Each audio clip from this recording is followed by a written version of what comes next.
There seems to be a mistake, sir. We need you to move to accommodate our VIP passenger, said the flight attendant, her voice sweet but sharp-edged.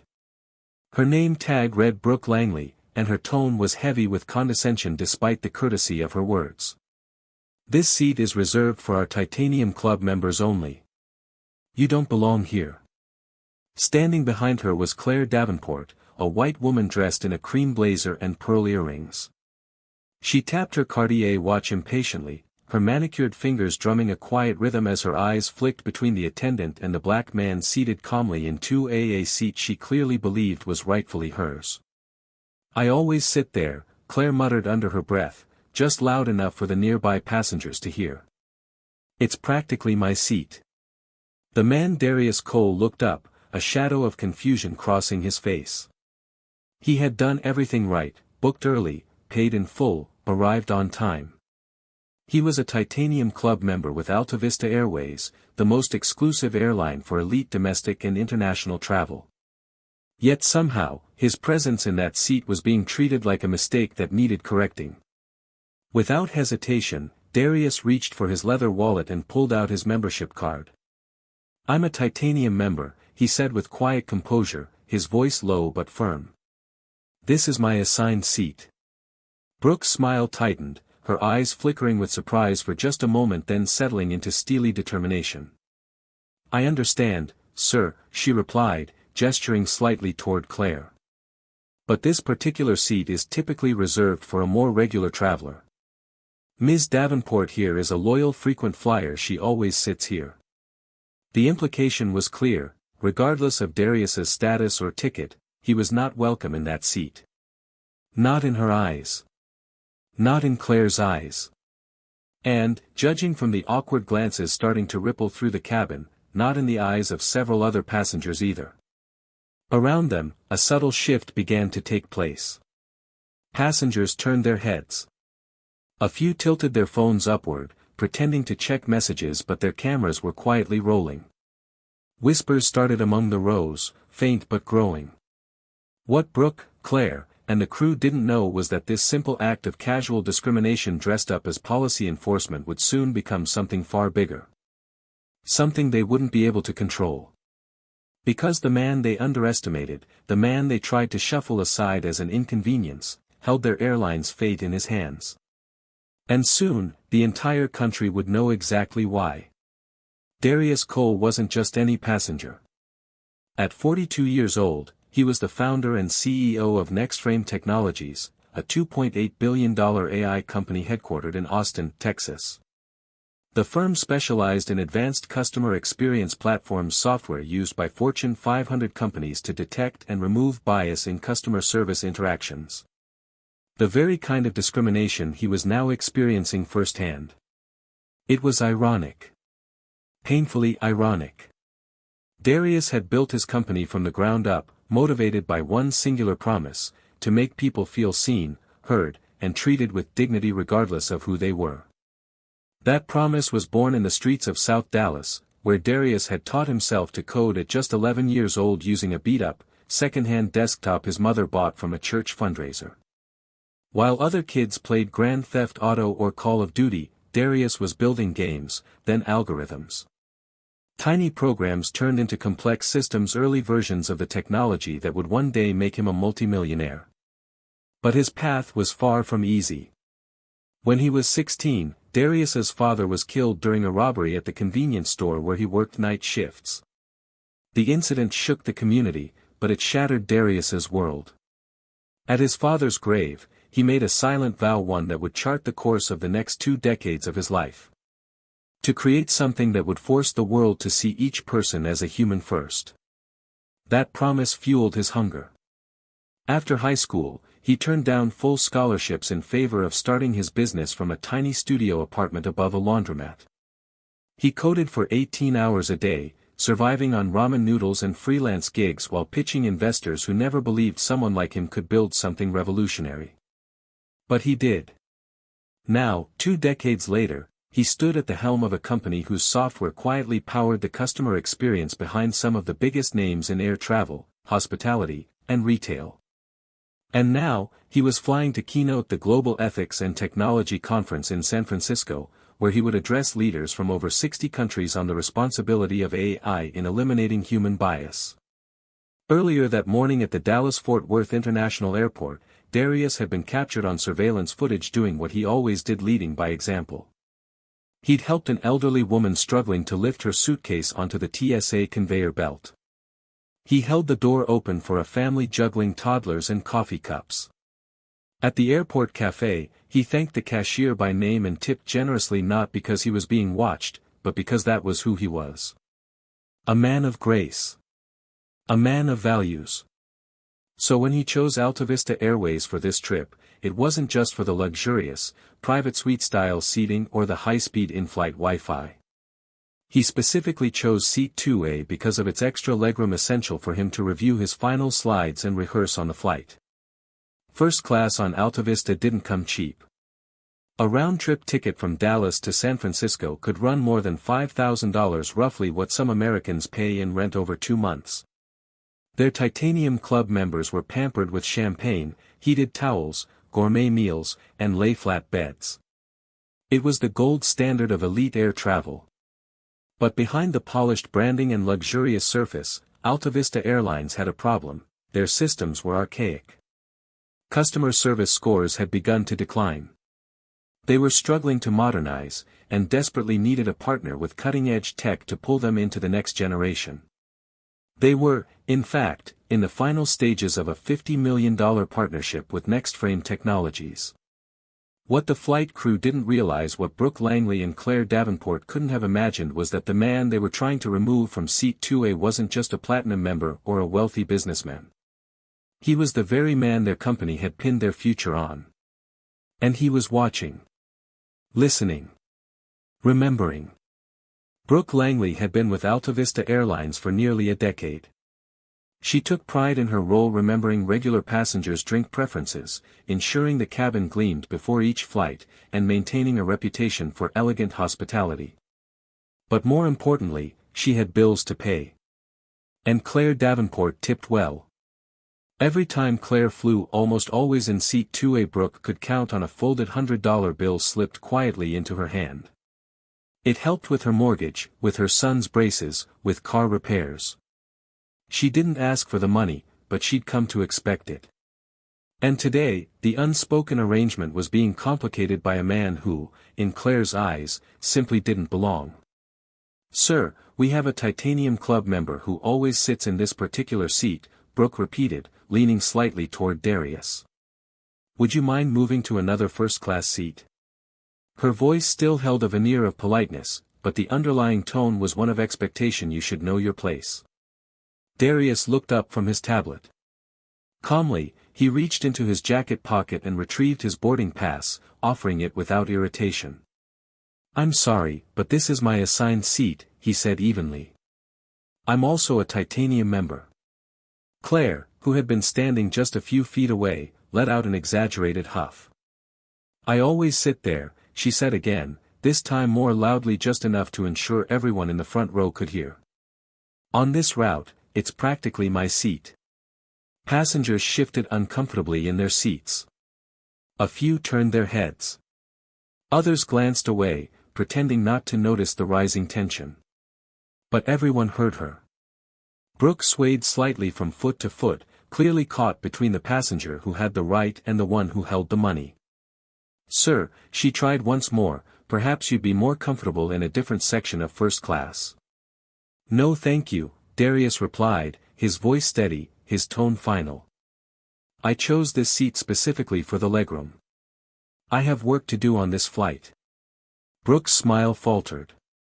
She nodded stiffly and walked toward the front of the cabin. Every few steps, she cast a glance back at Darius. Her internal conflict was written plainly across her face. But it didn't last long. From across the aisle, a passenger had quietly angled their phone just enough to record what came next. Claire stepped forward, seemingly to adjust her Louis Vuitton duffel bag in the overhead compartment. But as she did, she slipped something into Brooke's pocket, a folded stack of bills, passed with practiced ease. "I appreciate your help with this situation," Claire whispered, not so subtly. Her voice carried just enough for the passengers in the nearby rows to hear. Brooke's eyes widened momentarily as she felt the money, but she didn't protest. She didn't even flinch. Instead, she gave a faint nod and quickly turned toward the front of the cabin again.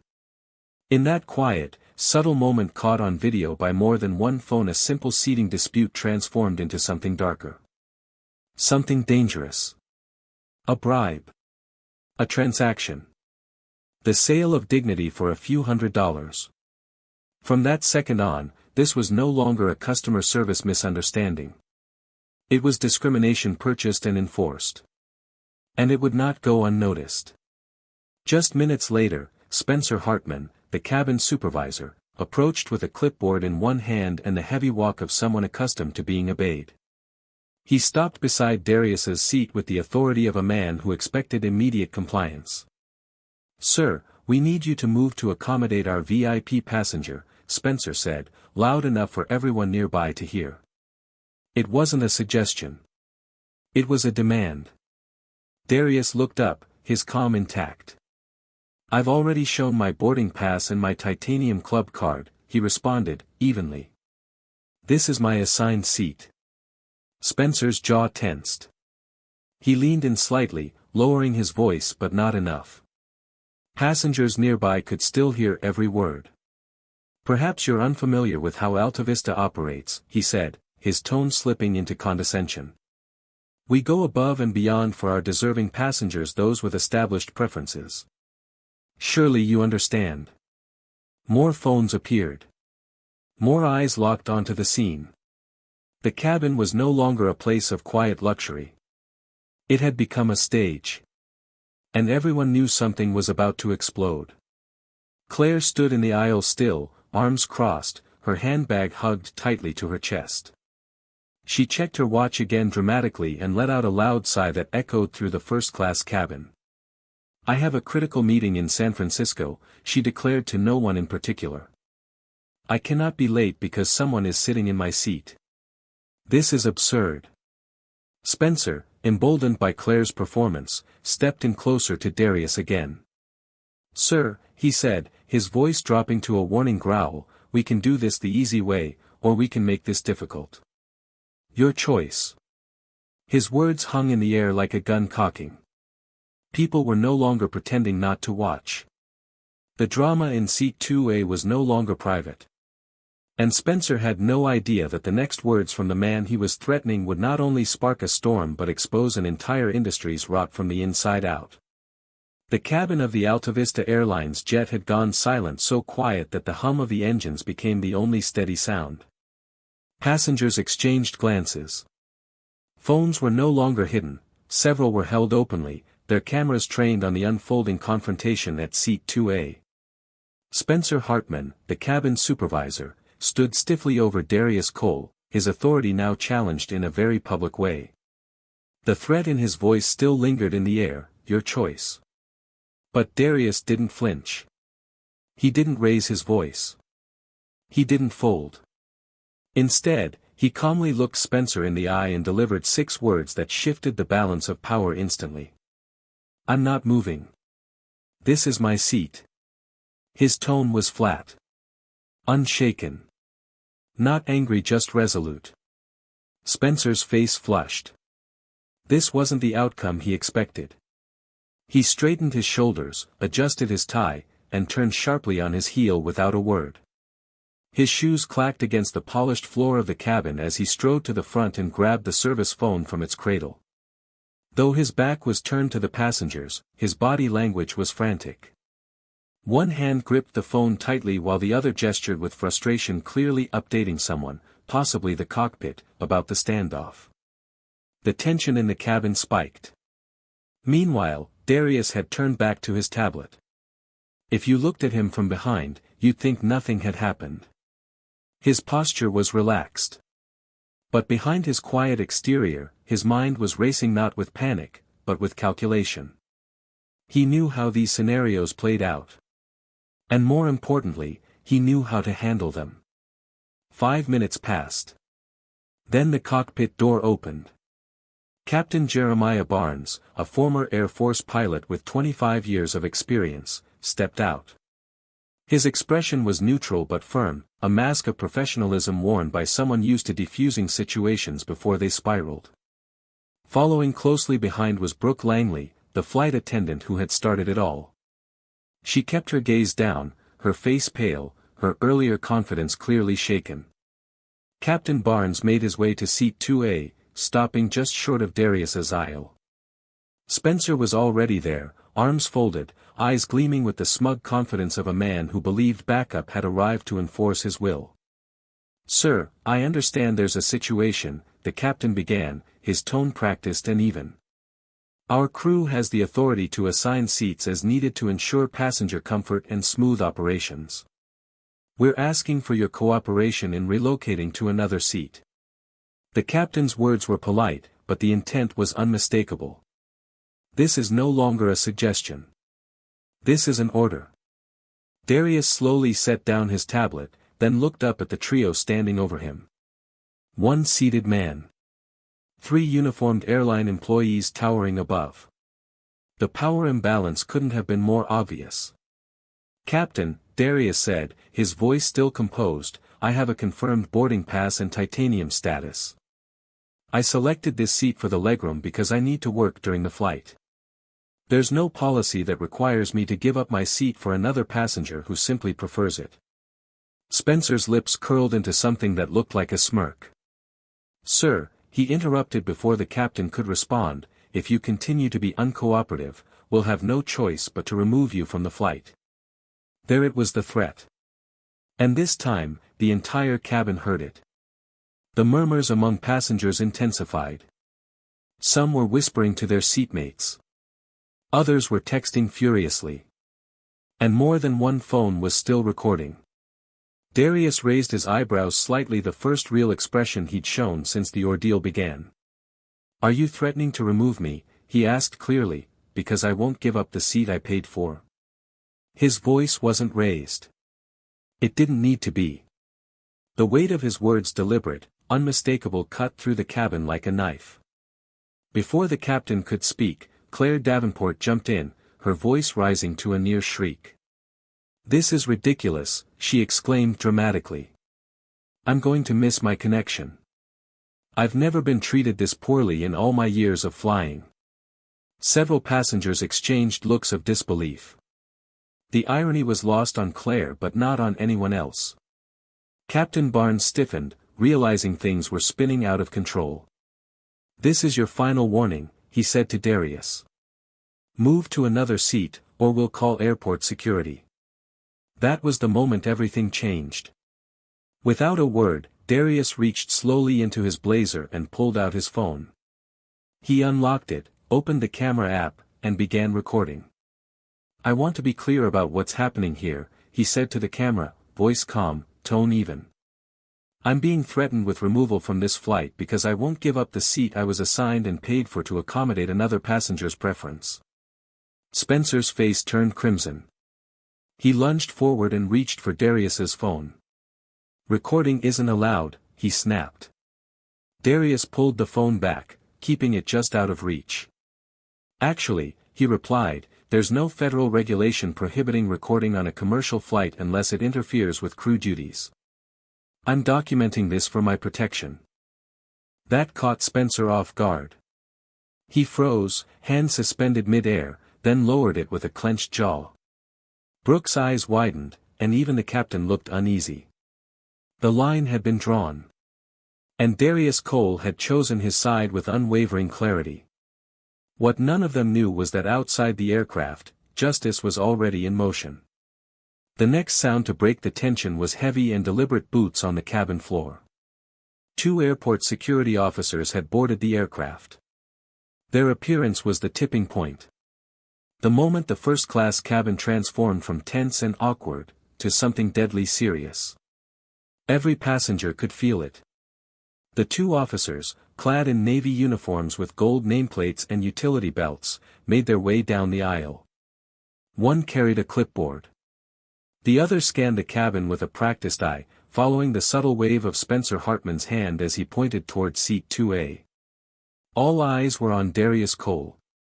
Even the soft hum of the aircraft seemed to quiet. Darius sat still.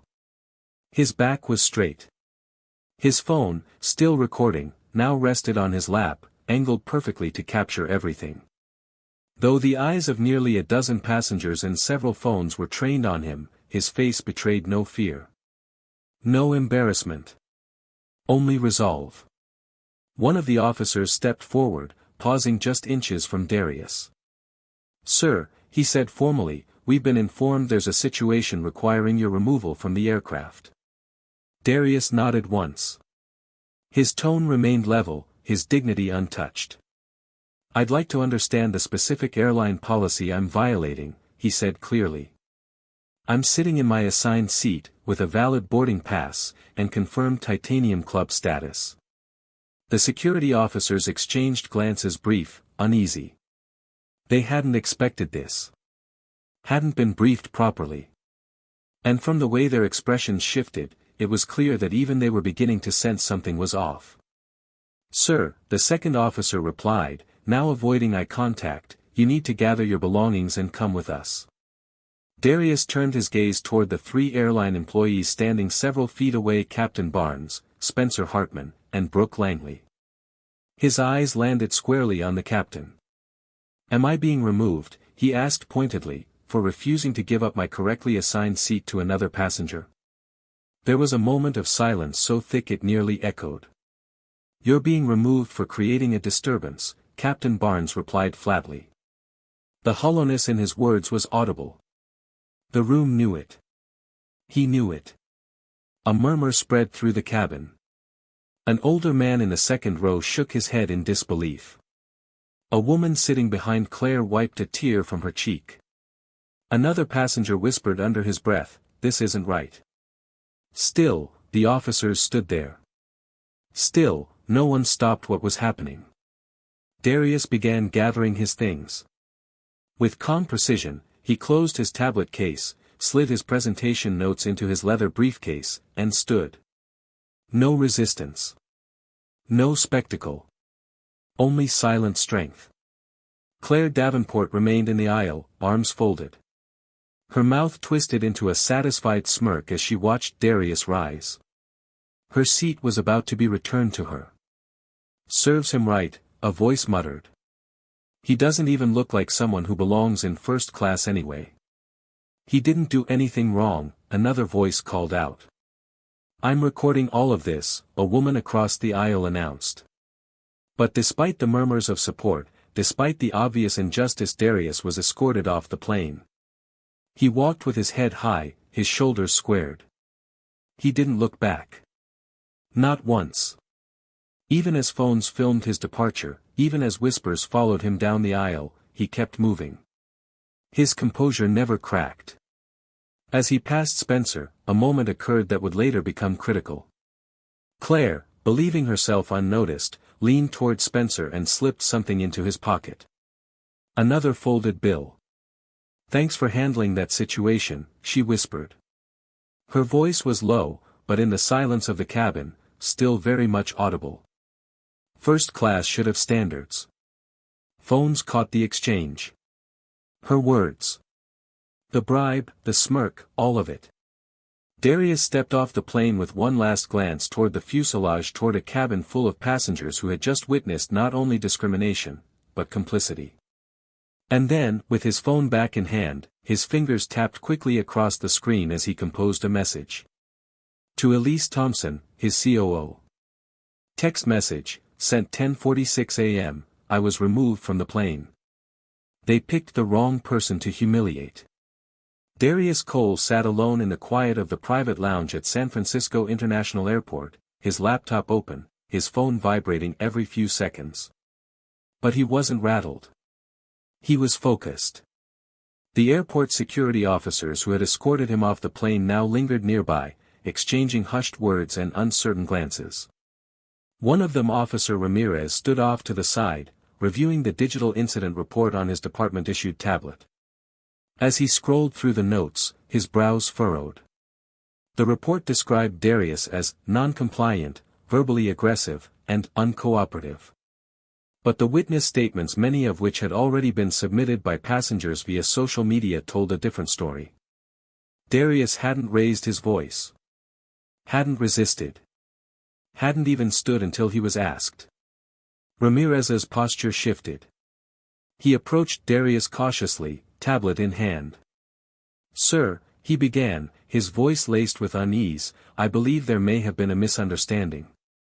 The report claims you were disruptive, but the passenger statements aren't backing that up." Darius lowered his phone and looked the officer square in the eye. "There was indeed a misunderstanding," he said calmly, but with gravity. "But not on my part. I was removed for refusing to give up my assigned seat, my paid seat, so that a white passenger could sit in it instead." The weight of the words landed hard. Ramirez shifted uncomfortably, then gave a weak nod before stepping back. Nearby, Darius's phone buzzed again. It was a call from Sarah Keene, his legal counsel. He answered without hesitation. "Sarah, it's Darius. I need the full legal team assembled immediately. I've just been removed from an Altavista Airlines flight in what appears to be a textbook case of discriminatory treatment." On the other end, Sarah's tone turned cold and deliberate. "I'm on it." The second wave was coming. And it wouldn't be quiet. Just moments later, a young woman approached Darius with hesitant steps. She was in her late 20s, still clutching her carry-on in one hand and her phone in the other. Her eyes were full of something between rage and shame on his behalf. "Excuse me," she said softly. "I was sitting across the aisle from you. I saw everything." She held up her phone, revealing a crystal-clear video nearly 10 minutes long.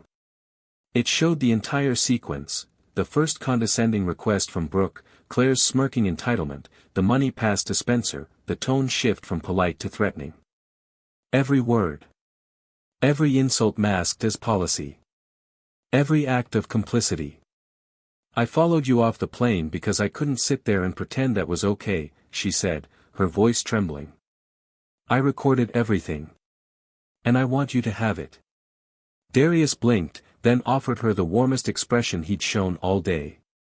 "Thank you," he said, his voice filled with quiet gratitude. "That may help more people than you know." They exchanged contact info. She promised to send the full unedited video immediately. She even offered to testify, if needed. What she didn't know, what no one knew yet, was that her video would be seen by over 10 million people in less than 24 hours. Back aboard Flight 843, the atmosphere was different now. Claire Davenport had settled smugly into Seat 2A, sipping the glass of champagne that Brooke had just delivered. Her satisfaction was barely concealed. "I'm so sorry for the disruption, Ms. Davenport," Brooke murmured. "We want to make sure the rest of your flight is absolutely perfect." In the galley, behind the curtain, Brooke and Spencer huddled. Spencer discreetly counted the stack of folded bills, $200, neatly tucked into his wallet. "Nice bonus today," he muttered. Brooke rolled her eyes and laughed nervously. Some passengers just know how to show appreciation. Neither of them realized just how expensive that bonus was about to become. Suddenly, a chime rang from the overhead panel. It was a direct call from the airline's administrative headquarters. Spencer picked it up. His face dropped immediately. "Emergency meeting," he repeated. "Right now." He hung up and looked at Brooke. "We've got a problem." She didn't ask. She could feel it. Something had shifted. And they were no longer in control. Across the country, at Altavista Airlines headquarters in Chicago, CEO Richard Hallstrom sat in a glass-walled boardroom, scanning quarterly projections on his tablet when the call came in. It was from the company's public relations director, Janet Roth. "Sir," she said, breathless. "We have a serious situation developing. A video is going viral." Hallstrom didn't look up. "We deal with passenger complaints all the time, Janet. Handle it." "No, sir," she interrupted, her voice now laced with panic. "This one's different. The passenger wasn't disruptive. He was a black man in first class. He had a valid ticket. He refused to give up his seat to a white woman. And, the video shows our staff accepting cash. Before and after he was removed. Hallstrom finally looked up. Send me the video. Seconds later, the footage began playing on his screen. He watched first with curiosity, then disbelief. Then horror. He watched as Spencer's tone turned threatening. As Brooke shifted from nervous to complicit. As Claire smugly passed money like she was tipping a valet. And then the camera captured the moment Darius Cole was escorted from the plane silent, proud, humiliated. Hallstrom dropped the tablet onto the conference table. Who is he? He demanded. Who's the passenger? There was a pause on the other end of the line. His name is Darius Cole. Another pause. Hallstrom's face went white. Did you say Darius Cole? Yes, sir. Silence fell like a hammer. Do you have any idea who that man is? Hallstrom whispered. He's the CEO of Next Frame Technologies, Janet replied quietly. The company we've been courting for the $50 million tech modernization deal. The word struck harder than any turbulence ever could. And then came the real blow. He also controls nearly 25% of AltaVista Airline stock through a series of private investments and partnerships. He's one of our largest stakeholders. Hallstrom stared blankly ahead. They hadn't just humiliated a customer. They had humiliated their future. And now, it was only a matter of time.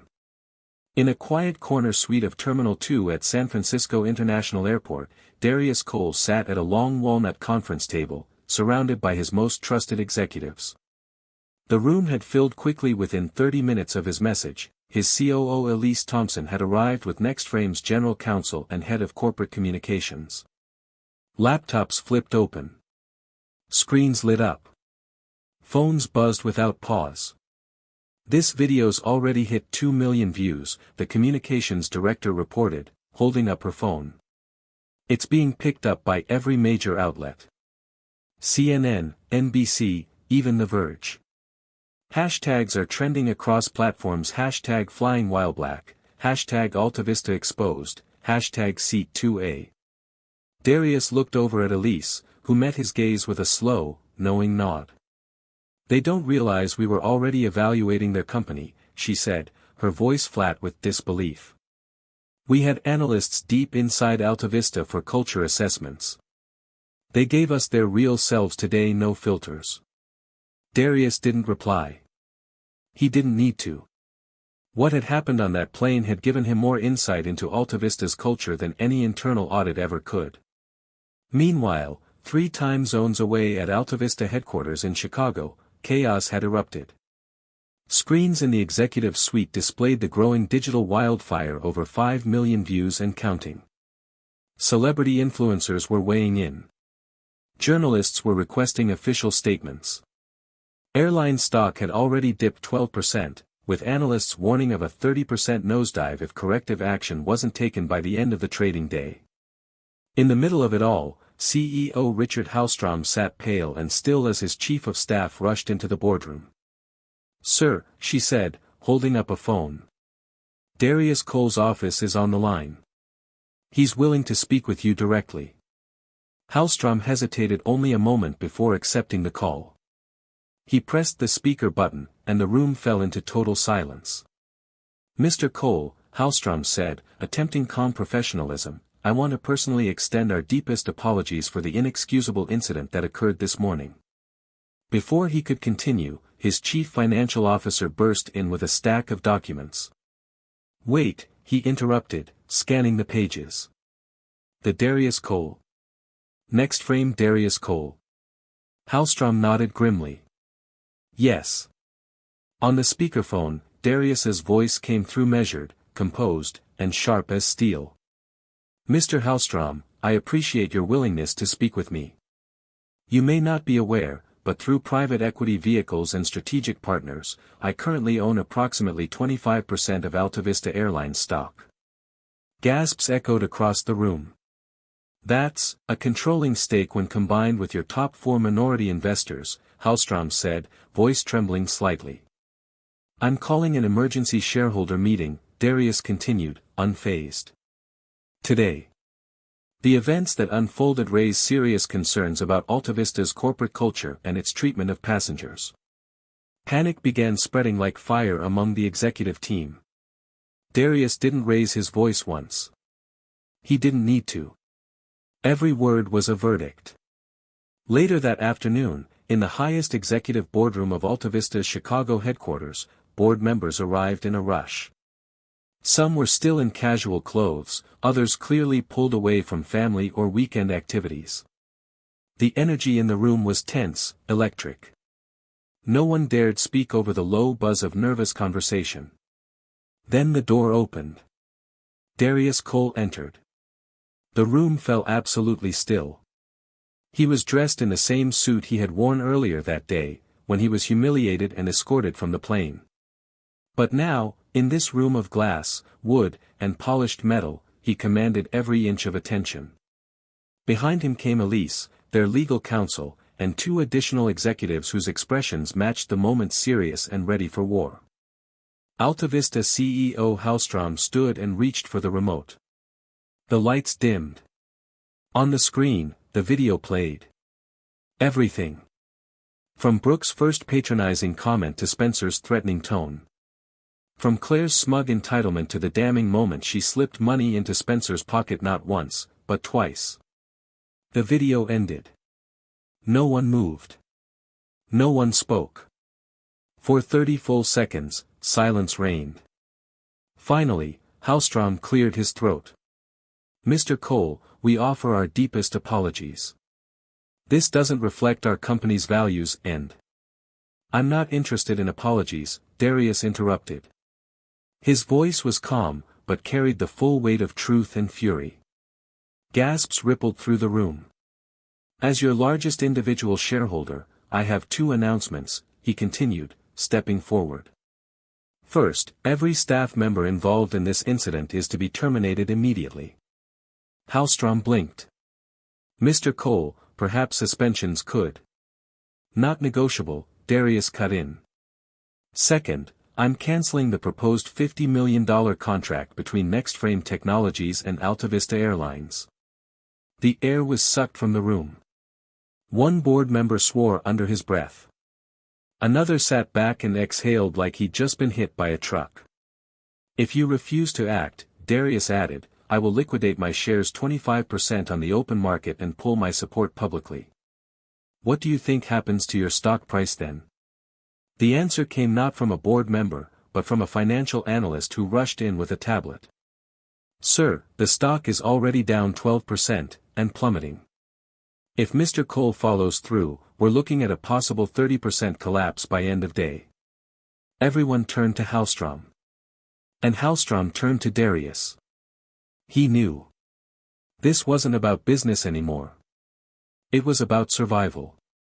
3 floors below AltaVista Airlines executive boardroom, in a stark, windowless HR conference room, 3 airline employees sat in silence. Brooke Langley, the flight attendant. Spencer Hartman, the cabin supervisor.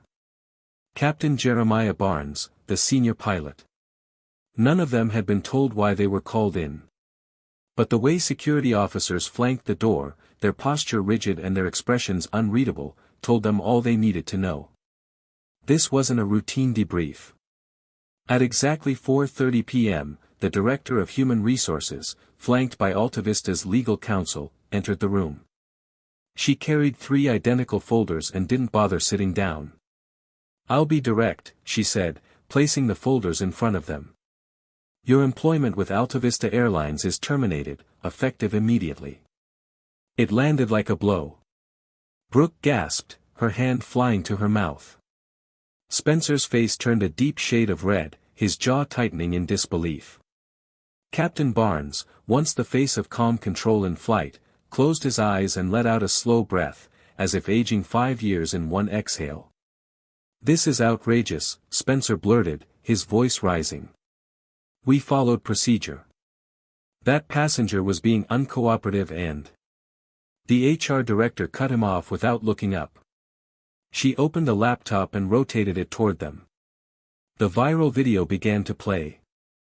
The expressions on their faces shifted in real time. Brooke's polite tone curdled into passive aggression. Spencer's smugness hardened into a sneer. The captain's silence became cowardice. But it was what came next that sealed their fate. Claire Davenport's hand, slipping the folded bills into Spencer's jacket. Her whisper, clear as day, first class should have standards. The HR director looked at him squarely. Is that procedure? Spencer's mouth opened, but no sound came out. Brooke broke down. Tears streamed silently down her cheeks. I knew it was wrong, she whispered. I knew it as it was happening, but I didn't stop it.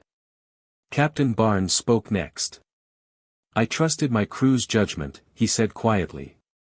I didn't witness the start, but I should have asked questions.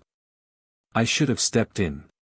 You didn't just fail the company, the HR director said, her voice steady, you failed a basic test of human decency. Then she delivered the final blow. The passenger you removed was Darius Cole, CEO of NextFrame Technologies and AltaVista Airlines' largest individual shareholder.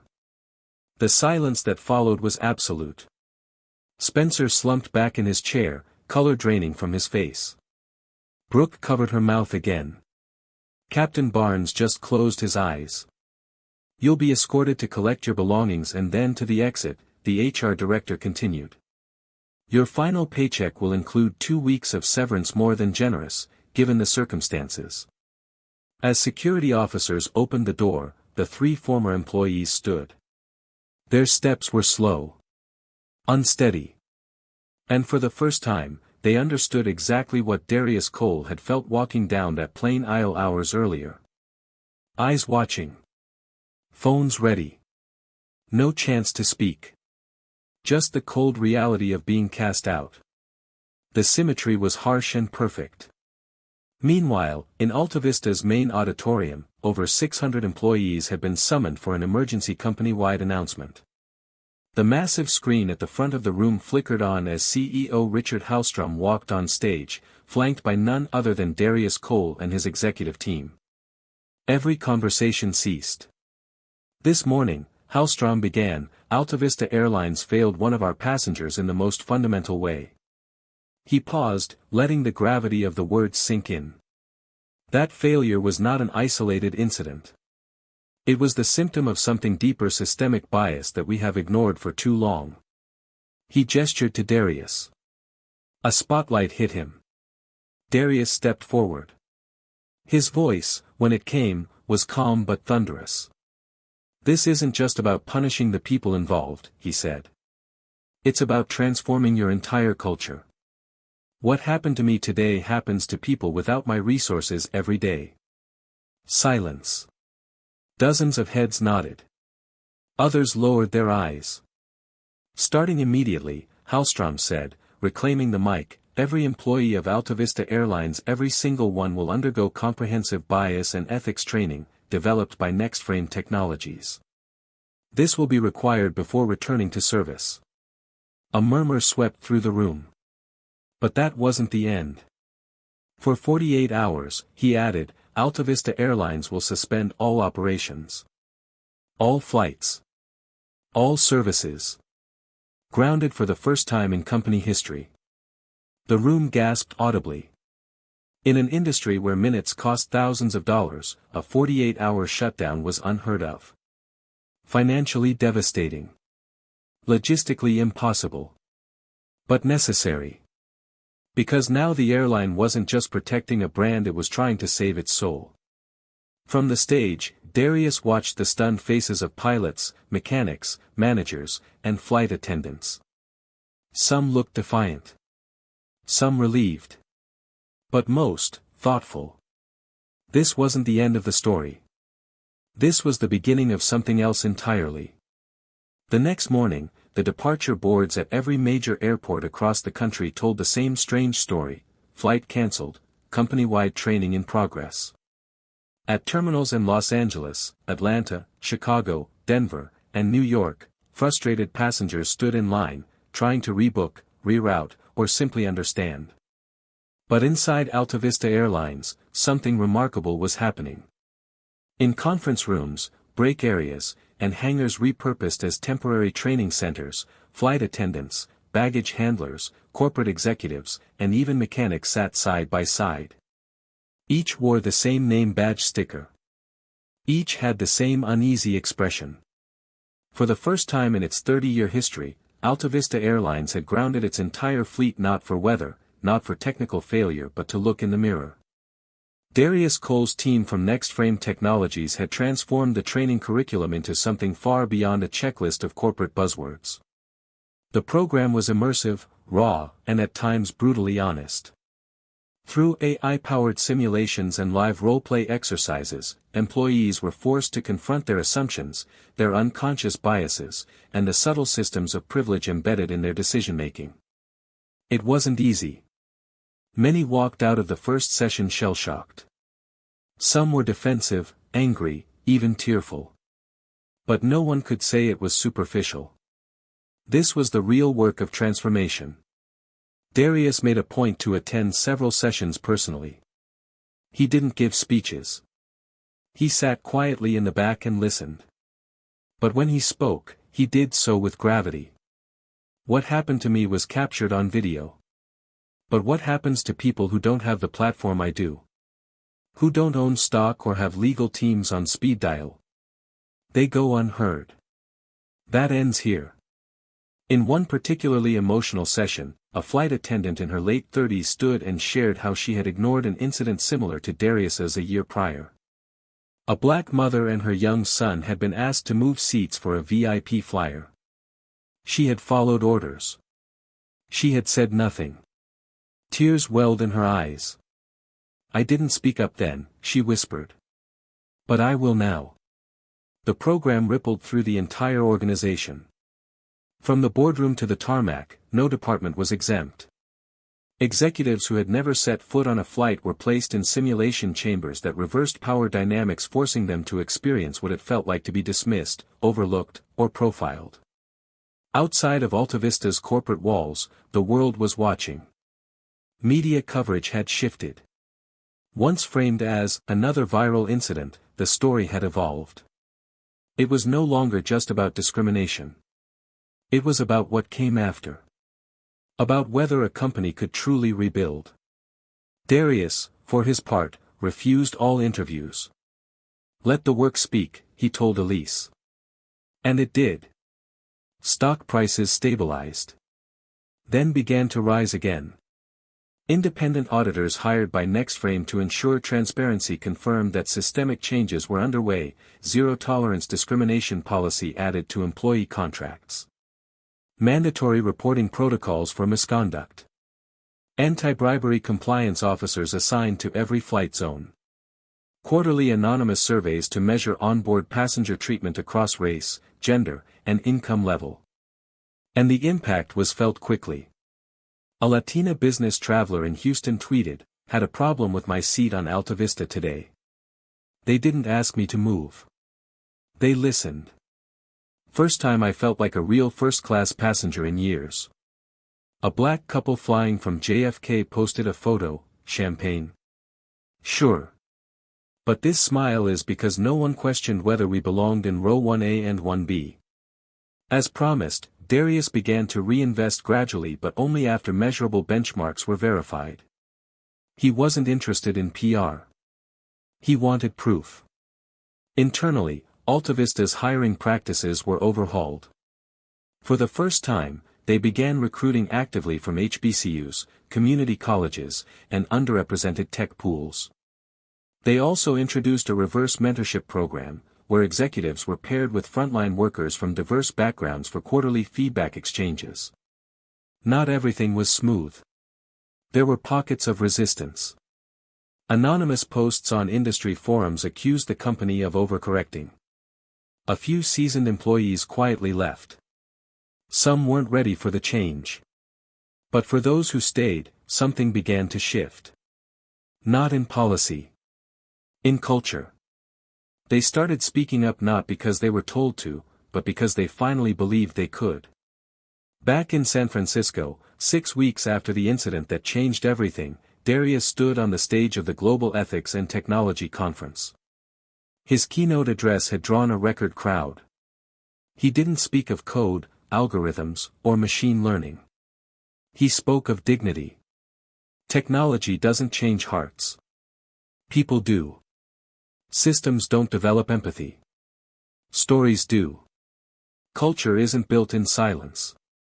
It's forged in confrontation when someone says, "That's not right," and refuses to move. The room erupted in a standing ovation. Not because he'd won, but because he'd changed the rules of the game. 6 months after the incident that nearly broke Alta Vista Airlines, the company wasn't just surviving, it was thriving. Passenger satisfaction was up 12%. Complaints about discrimination? Down 65%. And most surprisingly, employee satisfaction scores hit an all-time high. The toxic culture that had quietly festered behind the curtains of polished service and platinum perks had been dragged into the light, and now, for the first time, it was healing. But Darius Cole knew that real justice didn't end with public firings or viral apologies. It had to go deeper. And it had to give room for redemption. On a rainy Tuesday morning, standing in front of a crowd of reporters and civil rights leaders, Darius announced a bold new initiative through the Cole Foundation, the Second Chance Program. Accountability, he said, does not mean permanent punishment. It means earning your way back.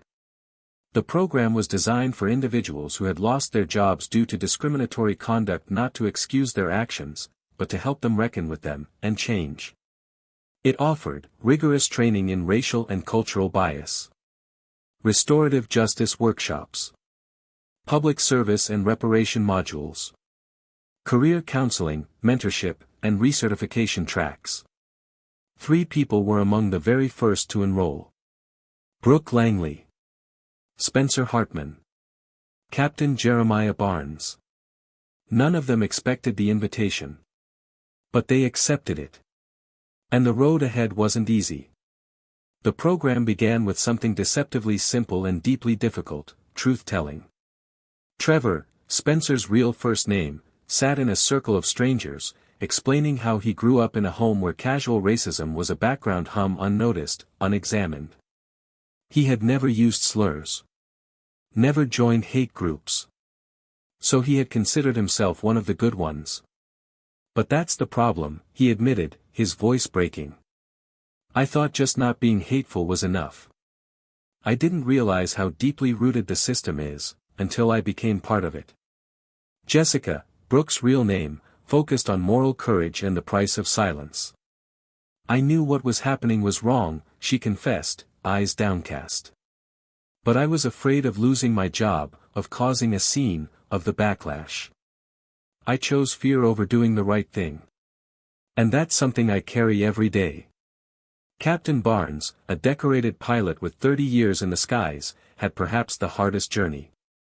He had always believed he was fair.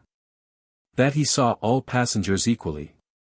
But that day, I trusted hierarchy over humanity, he said. I chose the chain of command instead of asking questions. I'll spend the rest of my life working to make that right. The program was relentless. Simulations forced them to relive the impact of their choices. Journal exercises required them to reflect on moments of silence, complicity, and inherited bias. Group sessions allowed them to sit across from people who had suffered from the very systems they had once upheld. And slowly, painfully, growth began. Months later, with certificates in hand, Jessica and Trevor began applying for re-entry into the airline industry, not as leaders, but from the bottom up. Jessica found work as a ground crew member at a regional carrier. The pay was half what she'd once earned. The hours were longer.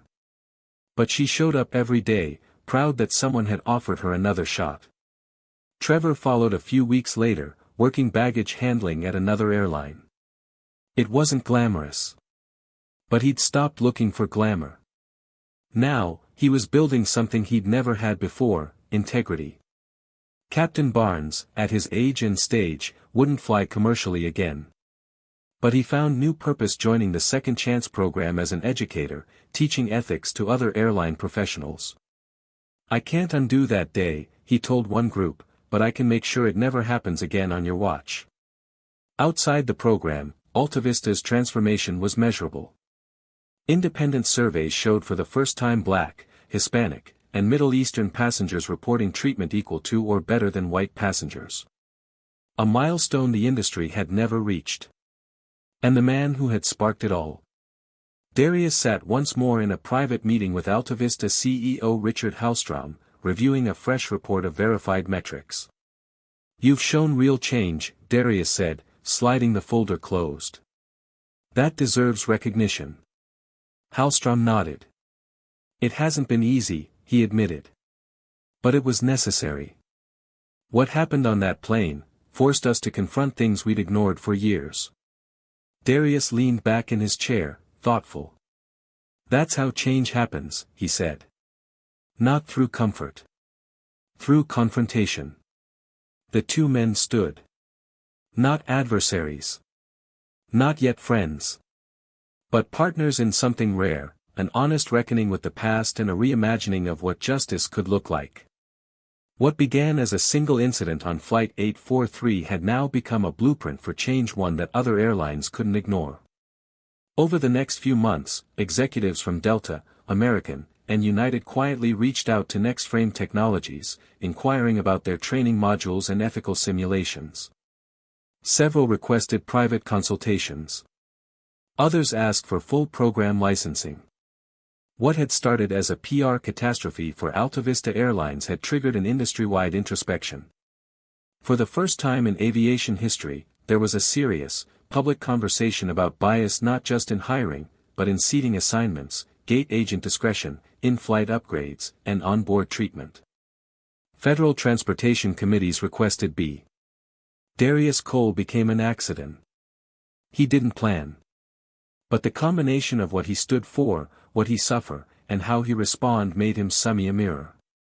AltaVista's internal reforms continued with real MO. The one report showed that passenger int mean. It wasn't perfect. But for every step backward, there were two forward. In an unassuming conference room in Boston Logan International Airport, a newly promoted gate agent named Sonia Patel diffused. The customer had demanded, "This seat, son," she does. "Now, do you need help finding you assigned seat?" "That's the culture shift," he said. "Not when executives make announcements. When employees make decis." But perhaps the most telling sign of progress came in AltaVis. In just one quarter, the phrase, "I felt seen," appeared more than 15,000 times in post-fly. Passengers. They were being treated like. One night it was the first of the SEC. Jessica and Trevor were both there, each now working steadily in new roles, earning back trust one day at a time. Captain Barnes, dressed in a blazer and jeans, stood at the front of the crowd, preparing to introduce the evening speaker. "Ladies and gentlemen," he said, "the man who turned humiliation into reform, and taught us that dignity isn't negotiable, Mr. Darius Cole." As Darius stepped to the podium, the crowd erupted in applause, not just for what he'd accomplished, but for the way he had done it. "Let me be clear," Darius said as the room fell quiet, "I didn't win. We did.